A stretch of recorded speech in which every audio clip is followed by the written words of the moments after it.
Hello, I'm Charlotte Swinehart, curator of the Sutliff Museum, located on the second floor of the Warren-Trumbull County Public Library. You're about to see a presentation of the Sutliff Museum, and I do hope you will enjoy it. I'll be back a little later when we take a break. Hello, welcome to the Sutliff Museum. When you stepped across that threshold, you really stepped into another century, one that's long past. It was not as busy as we are today, it seems as though, but you stepped into an era where everything in the room dates between 1800 and 1900. Everything's original, things that were actually used by people who lived at that time. Now, there are three exceptions to what I just said.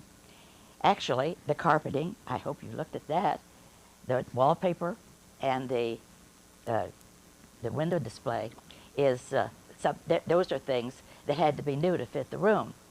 But they do reflect the period in both color and design. The museum was made possible by the generosity of this lady over here, who is Phoebe Sutliff. Phoebe was an extraordinary lady. She was one who was always doing things ahead of her time. For a girl born in 1859, it wasn't usually thought that she needed a lot of education. That wasn't the case with Phoebe. She was a graduate of Vassar, was a Phi Beta Kappa. She took her master's from Cornell. She studied in Switzerland at the University in Zurich and the Swiss Polytechnic. And then she did additional work in Chicago at the Chicago University in history. So she was well educated lady. And in 1896, she was a college president. Now that was the beginning of the unusual things that she did all through her lifetime. Actually, she first graduated from the local high school here in Warren, and then took her A.B. degree from Vassar in 1880. She taught for a time at Hiram College. She was lady principal there. And then she went to Rockford Seminary in Rockford, Illinois. This was a girls' preparatory school at that point in time. She was the chair of the History and Economics Department, also did some work in English and American literature. She decided to study in Switzerland, and when she came back from there, she became the president of Rockford College. Now, as I mentioned, it was a seminary for girls, a preparatory school, but she concentrated on scholarship. And in 1850 in England, the paintings on all of the different paintings that you see on the walls were made by local artists who were living here in Trumbull County. This one here is of the Dana Institute of Music. You notice that on the left is the Sutliff Law Office, which actually is the place where the library was built. Over on this corner here, you see the architect's picture of the library as it was to be, and above it was the law office of Milton Sutliff. This painting here was done by Carl Schmidt, and the Dana School of Music was a very important school. It was founded here in Warren in 1869. It was here for over 80 years, and they came from all over the world, actually, to study in this school. Due to a change in the laws in Ohio in 1940s, it was necessary for the school to, they said, to offer subjects other than just music, which is what the school had been limited to. And so in order to accomplish that, they became a part of, they affiliated with what was then Youngstown College. This was in the mid-1940s. The faculty from here went down and continued to teach, and it is still today the Dana School of Music at the University in Youngstown. The statues,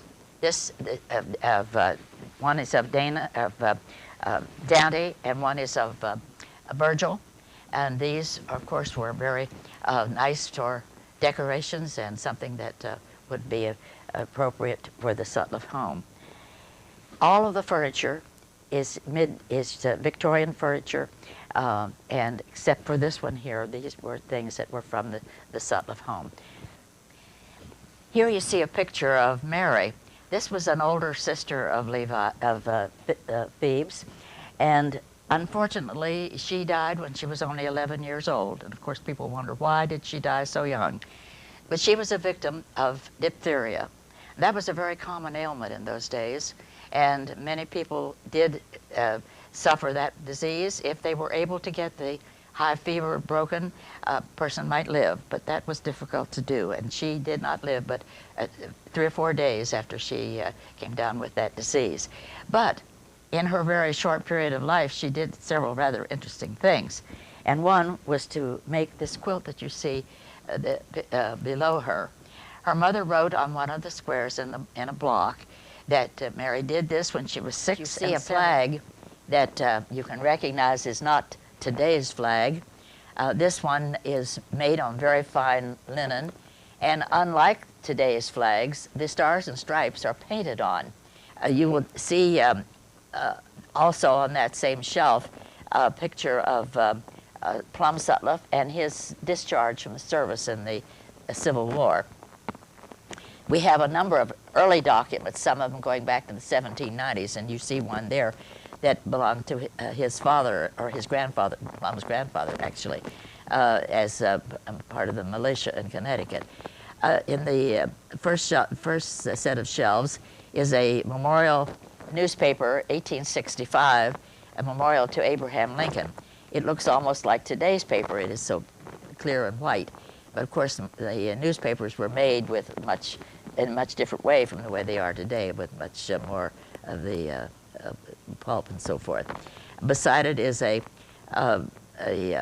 scarf that was given to Mrs. Sutliff as an anniversary gift back in 1844 from her husband. And then alongside, in front of them, are several little bonnets. They look like doll bonnets because of the size, but they were made for her children. She made them, of course, in the lace and all, for each one of her little children. There is a plumb bob on the shelf that was used by General Simon Perkins. He used that as he was one of the very first surveyors to come into the Western Reserve in 1796. And he used that plumb bob as he was doing the surveying right here where we are today.